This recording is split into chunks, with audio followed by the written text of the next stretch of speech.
What will happen in Israel during the final days? The Antichrist is described with 25 titles in the book of Revelation, revealing his wicked nature. He will be the most evil figure in history. He will gain control over the world, and anyone who refuses to follow him won't be able to buy or sell, leading to economic and social isolation. According to biblical prophecy, the Antichrist will likely emerge from a European coalition, taking control of 3 nations before expanding his power globally. Early in his rise, he will make a peace treaty with Israel, promising to protect them from their enemies.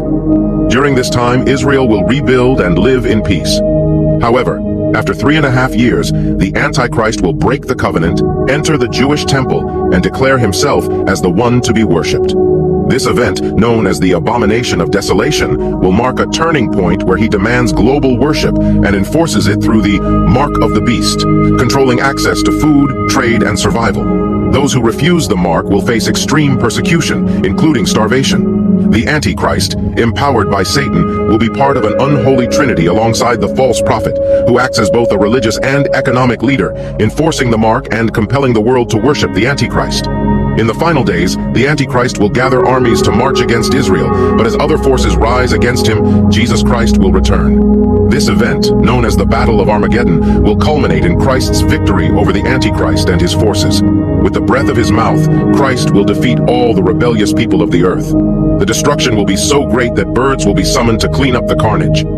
This leads to the millennium, a 1,000-year reign of Christ on earth.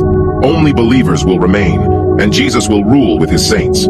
During this time, the world will experience peace, health, and righteousness, an Eden-like restoration. King David will serve as a vice-regent under Christ, and the earth will flourish as never before. At the end of the millennium, Satan will be cast into the lake of fire, joining the Antichrist and the false prophet, who had already been there for 1,000 years.